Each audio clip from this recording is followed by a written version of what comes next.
Hi again. We are going to do lesson 10.7, and I love that this is really going to be nice and easy after the last few. It's short, it's a one-day lesson. It's called Interpret the Discriminant, which sounds complicated, mostly because they've given a complicated name to something pretty easy. So I will try to explain to you what that is. The discriminant is just part of the quadratic formula. Quadratic formula, negative b plus or minus square root of b squared minus 4ac over 2a. The discriminant is everything in this square root. That is called the discriminant. And the discriminant defines whether there's one solution, two solutions, or three solutions. Because if what's in the square root, right? If what's in the square root, if this is less than 0, so if b squared minus 4ac is less than 0, you have a negative square root, and you can't have that. So it means that there's no solution to the quadratic equation that we're trying to solve. So it's a very, very quick diagnostic almost to figure out, oh, is there one solution, two solutions, or no solutions? In this situation, if you have a negative number, square root of a negative, that has to be no solution. And you know what that looks like graphs, right? It never intersects the x-axis. What if this discriminant is greater than 0, right? And you have negative b plus or minus the square root of a positive number over 2a. Well, you're going to have a number plus or minus a number over something. That means two solutions, if it's plus and if it's minus. So you have two solutions.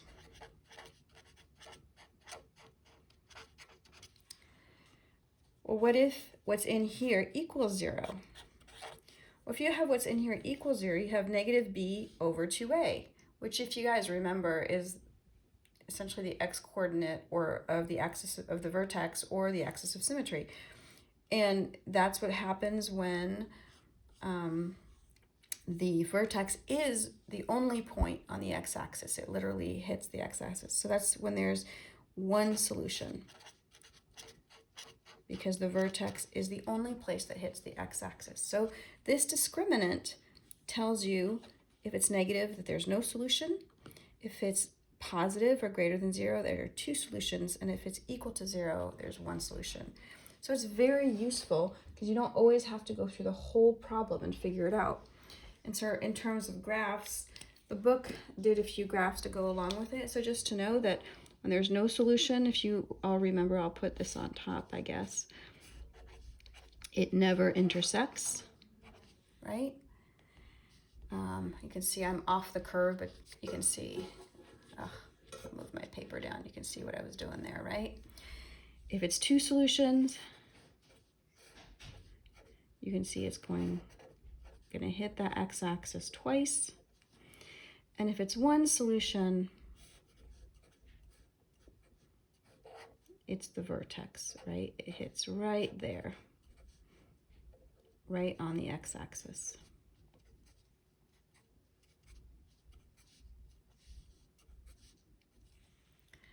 Did not do the most beautiful drawings, but I hope you understand. Okay, so that's the idea. How does it work itself out? Well, let's take a random equation, and I'm just going to use the example in the book. Under example 1, 2x squared plus 6x plus 5 equals 0.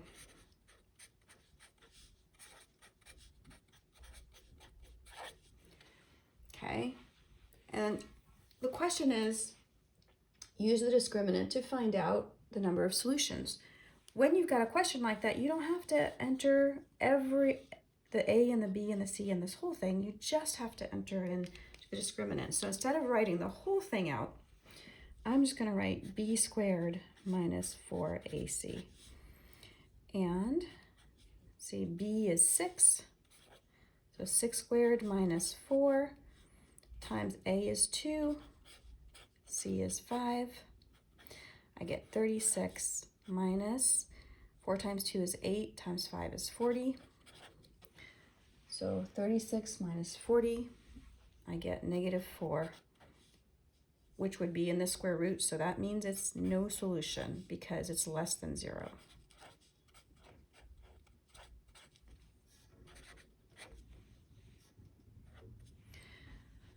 Let me try another one.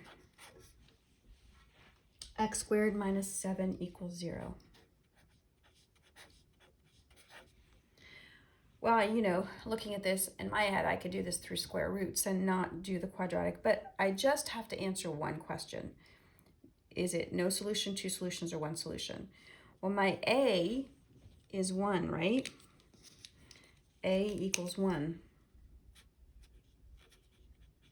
My B is non-existent. There is no B, right? And my C is negative 7. And just to make sure that I'm consistent, well, I don't need to write it. That was obvious what they were up there. This was A, B, C. Okay.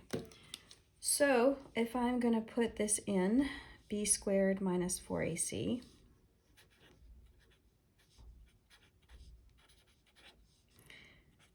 B squared, there's no B, so 0 squared minus 4 times 1, and C is negative 7.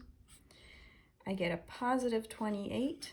Well, positive 28 is a positive number, which means I have 2 solutions.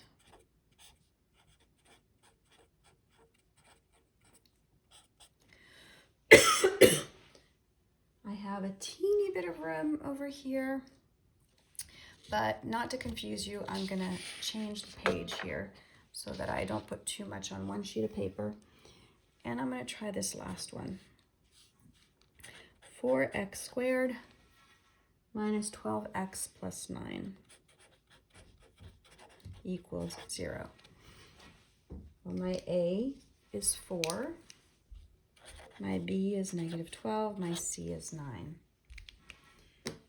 So let me write my discriminant, B squared minus 4AC, and I'm going to substitute each of those in there. So B is negative 12 squared minus 4, A is 4, and C is 9. So I get 144 minus 4 times 4 is 16, 16 times 9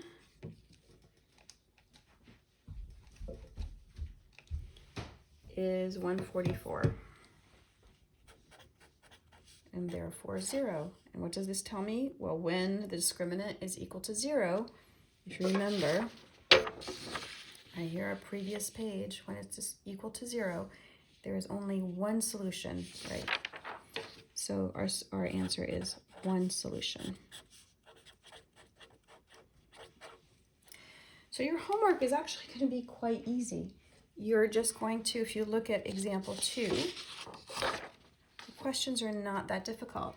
They're saying tell whether something has 1 solution, no solution, or 2 solutions by the value of the discriminant. Now I'm going to start with example 2 just because they did it slightly differently.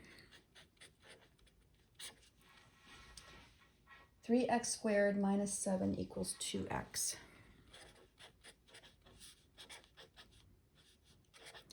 And the reason I bothered to do it, even though I think you probably have it now, since I've taught it to you, this is not very hard to learn, is because you need to remember to bring the 2x over to the side.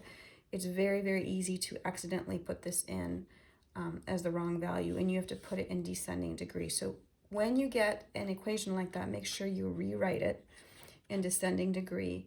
3x squared minus 2x, right? Subtract 2x from both sides, minus 7 equals 0 before you assign the A, B, and C values. Now that you've done that, it's easy to do the discriminant. B squared minus 4AC. B is negative 2. Make sure you put that negative 2 in there. Minus 4 times 3, and C is negative 7. And I can see 4 plus 12 times 7, I did that 84. Yep. 4 plus 84 is 88. Therefore, because this number is positive, it's greater than 0, I have 2 solutions.